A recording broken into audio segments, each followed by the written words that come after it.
When you're first getting started with our software, there are a few settings we need to change on the back end. And so we're going to go down to settings down here at the bottom left, and then we're going to be inside of this business profile tab. At the top here, we have general information about your business. Go ahead and upload your business logo right here. Go ahead and change your friendly business name. It'll say your name and account by default, but go ahead and change that to whatever you want people to know your business by. And then down here, make sure to put in the official legal business name of your business. Change your email if you'd like. This will have your personal email by default, but you can change it to whatever business email you want to use and want people to contact you at. Business phone number, go ahead and put that in here. Your branded domain, which will be the same as your business website domain. So go ahead and put those in there. That'll be the same for each of them. So you can just copy and paste it into both.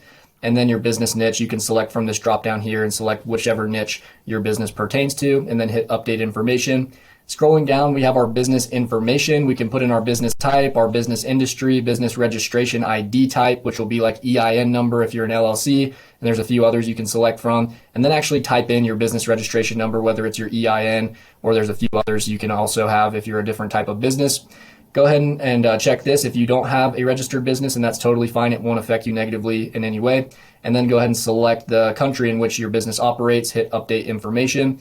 Down here at the bottom, you can add in your own MP3 file of your voicemail. With our software, you can get phone numbers that you can send text from, make calls from, and receive calls from. And so if somebody calls you and you don't answer the phone, maybe you're busy working with a client, then you can have this voicemail here. Whatever you drop here, you can record it on your phone, upload it here, save call settings, and that'll be your voicemail going forward for anybody who calls you and you're not able to answer the phone.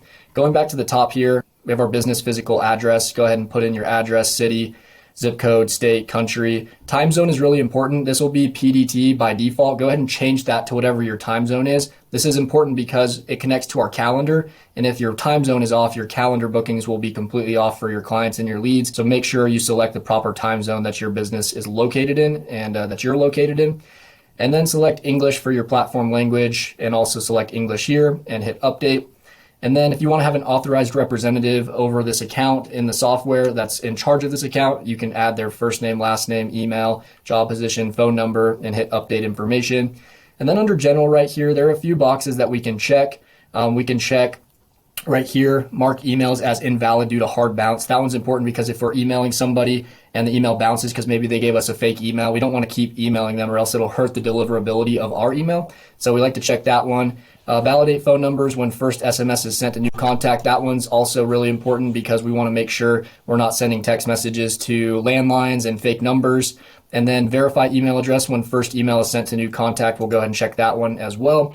And then these two right here, we actually want to uncheck these. If we send somebody a text message, then we want to make sure that our text messages look real and authentic. If we have the stop to unsubscribe message on the bottom of our texts, it just looks like an automated message and it kind of turns people off from working with us. And so we want to uncheck this one and also uncheck this one. So just go ahead and check these boxes, disable, and then type confirm on both of these and disable them so that our text messages don't have, thanks John Smith at the end, and also, stop to unsubscribe. We don't want our text to have that or else it'll look fake and look automated, which we're trying to avoid. We want our text to look authentic to our leads and clients. And then down here at the bottom, we can keep this one checked, make emails compliant by adding an unsubscribe link. That is required by law, so we'll keep that one checked on.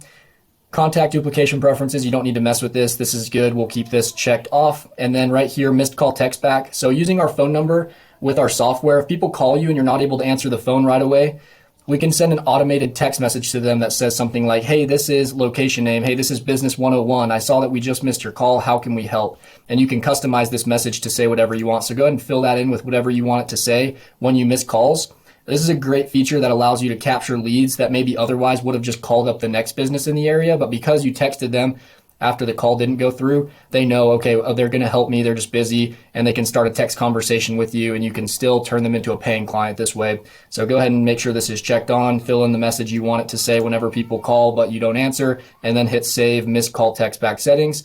And that's everything we need to set up in our business profile. I'll see you in the next video.